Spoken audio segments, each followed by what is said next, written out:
days are never ending, when the nights are feeling lonely, there's a place that I can go, where the birds are free to roam, in the sky, flying high, over fields of green, and where the stars inside the sky, we're the last ones shining bright, pushing through the storm tonight, we'll be burning on and on and on. We're the stars inside the sky, we're the last ones shining bright, pushing through the storm tonight, we'll be burning on and on and on.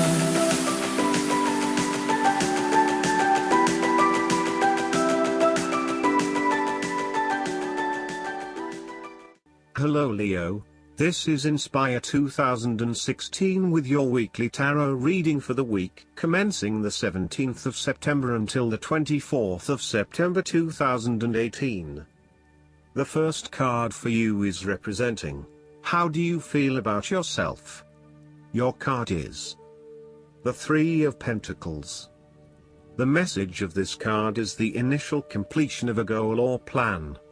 If you continue to work toward the fulfillment of your dreams and do not allow disillusionment to dampen your enthusiasm, ultimately you will experience prosperity and success in your goals. You need to do work that is satisfying to you and that you can be truly proud of. What new beginnings are you experiencing in the material realm? Is there some project or creative venture you have been putting off because of fear of failure? The Three of Pentacles indicates that dreams can be made real with persistence, determination, and effort. The Three of Pentacles may also suggest that you need help to complete your work and can draw on the knowledge and experience of others. It may be beneficial to share your work with a partner, but only if they are as conscientious as you. At the core of the Three of Pentacles is the notion of teamwork and collaboration. Each person has something unique to offer and is willing to learn from others involved in the project. Everyone is getting the job done together and is contributing to the group through effective listening and sharing. This is a positive card to see when teamwork, collaboration and cooperation are required between parties with different levels of experience. Effective planning, management and organization are also key components of the Three of Pentacles. In order to accomplish significant goals, it is imperative that detailed planning occurs to ensure that all the components are progressing well. This card therefore reflects a time when it is essential to create a detailed plan and to follow a schedule. This is when good project management will pay off. The second card for you is representing, what do you want most right now? Your card is the Eight of Cups. This card indicates that it is time to ask yourself what you can do to bring a deeper satisfaction and joy to your life beyond the obvious pursuit of material satisfaction and/or physical enjoyment. You are seeking deeper meaning to life and focusing in on your personal truth. You want to escape from the rat race and pursue deeper, more spiritual goals at this time. You are willing to let go of your material possessions in favor of something more meaningful. Thus, the Eight of Cups is often reflective of the start of a journey of discovery, particularly on a spiritual level. The Eight of Cups also indicates that you are disappointed enough to walk away from everything you have built up so far. It could indicate a disappointment in love or dissatisfaction with material success. It could also indicate that you have overextended yourself to the point of emotional exhaustion. Even though you have already come so far, you feel that you can no longer go on and your only choice is to walk away from the situation. You feel disappointed with yourself, but you know that this is the right thing to do before you completely burn out. You may also be feeling that you are giving too much and not getting nearly enough in exchange. The third card for you is representing your fears. Your card is the Ace of Swords. This card shows a new beginning in your life in terms of your mental thought. The Ace of Swords also represents a period of great insight and mental clarity. You may lack of clarity around what your true goals and aspirations are.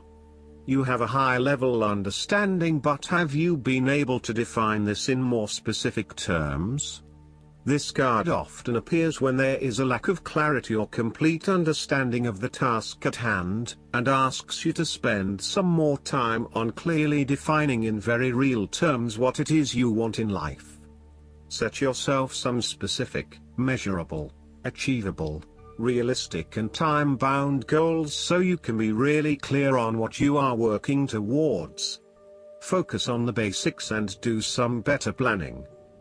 The Ace of Swords also reflects an idea or concept which you have not yet put into action, perhaps because you are unsure about whether or not it will bring the results you want. You are having difficulty with the early stages of formulating an idea, a plan or your goals. You may have too many ideas on the go and are unable to make a decision, creating challenges with completion. This card also identifies clouded judgment and lack of mental clarity around a specific situation. You are missing important information or evidence that will assist you in your predicament, so invest your time and energy into seeking out the truth, rather than simply taking things at face value. Overall, the Ace of Swords can also suggest that a situation has regressed into a state of complete chaos and confusion. Whatever clarity you had about the specific situation is now gone, and instead it feels like there is just one big mess. The fourth card for you is representing what is going for you. Your card is the King of Pentacles. This card represents abundance, security, ambition, power, stability, discipline, trustworthiness and control. The King of Pentacles is a fatherly figure who likes to take care of others through providing advice, guidance and wisdom, as well as more material aspects such as financial support and wealth. He is a true provider and generates a lot of his self-worth from what he has accumulated and what he can share with others. Everything he touches turns to gold. He is a shining example of financial stability, with wealth and experience coming easily to him and to share with everyone around him. This is a man who has reached the pinnacle of his financial power and influence and is able to rest assured of his continued prosperity. He is no longer required to struggle to achieve what he desires, like the Page and the Knight, and is able to accomplish anything he wants because he has already proven himself. On the other hand, the King of Pentacles often indicates the final fulfillment of a creative task, business venture, or investment. Through diligence, responsibility and attention to detail you have achieved great things and can finally say that you have completed your task or attained your goal. You can now enjoy all that you have accomplished and the successes you have created. You have created a richness of life, not just financially but also spiritually, which will set you up very well for the future. The fifth card for you is representing what is going against you. Your card is the King of Wands. This king is rash, hasty, and impulsive decisions. There would be a male significant figure in your life who embodies the quality of King of Wands. This person can be dominating, pushy, and overbearing at times.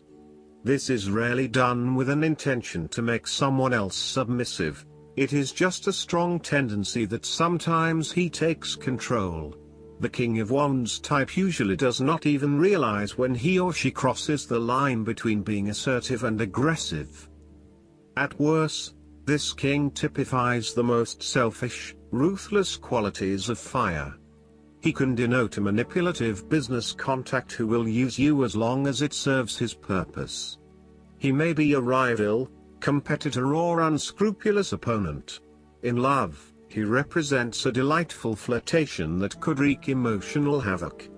He is only suitable for limited liaisons, holiday romances or brief, passionate encounters. His flames are bright and warm but soon die down. As an aspect of yourself, the King of Wands can suggest that you have set your expectations of yourself too high and may struggle to achieve those expectations. As such, you may end up feeling like a failure because you have not been able to achieve what you want in both areas of your life. Set more realistic goals for yourself and know that you cannot do everything nor please everyone. There may also be times when you become frustrated with the lack of progress in your endeavors, particularly if this is being influenced by your dependence on others. You may find that there are some people who are holding you back and preventing you from fully realizing your dreams and goals. If this is the case, it is best to cut them loose as no amount of energy will change their perspective. You may also need to be a bit more lenient on others and accept that not everyone has as much energy and drive as you to achieve results. Accept what they have to offer and do not expect anything more. The last card for you is representing the likely outcome that you may have. Your card is the Queen of Swords. This card represents the sternness of a mature intellect woman that reacts without emotion. Woman is stern and composed, and without much feeling. This card therefore represents the intellect's ability to judge and discern impartially, without the influence of emotion or sentimentality. She likes to know the how, what, why, where, when and who of everything to help her make sense of her environment and to better understand others. It is not that she does not care about others, but she connects to other people through an intellectual understanding rather than an emotional understanding. The Queen of Swords is a sign that you need to be independent in thought and in judgment. You must use your unbiased intelligence in order to make a judgment of a particular situation, drawing upon every piece of information and fact that you have gathered along the way. Empathy or compassion towards others may distract you from the task at hand, so it is important that you think with your head and not with your heart at this particular time. Do not let emotion get in the way. Rather, use fact and logic to make your decisions. The Queen of Swords also has an innate ability to tell it like it is. She is a quick thinker and highly perceptive, and as such, she can cut through the noise and confusion to get straight to the point. There is certainly no beating about the bush, or softening of her comments, opinions and thoughts. She is upfront and honest about her opinions, and expects the same from others. The best way to interact with the Queen of Swords, therefore, is to remain as impartial as possible, and to present your thoughts and opinions concisely and honestly. Last but not least, the guidance card for you is the Balance. Now is the time to be open to compromise and cooperation with others. The perfect resolution is one in which each person's input is taken into consideration and blended into a win-win that everyone can feel good about. It's time to pause, take a few deep breaths, or even go for a quiet walk with the fairies in nature. Ask them to remove any anxieties you're experiencing so that you can return to a place of peace. This time of reflection can help you become aware of new and creative solutions. Be open to unique ideas that can be mixed together to bring about unanticipated and exciting results. Our fairy stands before the mighty lion at the mouth of Chalice Well. Blood red iron ore in the water represents the feminine energy, while the white water represents the masculine force. Together, they are collected into the chalice, and symbolize the balance of the male and female strengths within each of us. The two energies are equally important for creation, health, success, and happiness. Additional meanings of this card: moderation and self-restraint. Merging viewpoints to create a superior opportunity. Taking your time and not rushing. A reaction that's appropriate to the situation. I hope that you enjoy everything, and if you like the reading, just please click subscribe and you will get instant notifications every time we publish a new video right to your YouTube. Thanks.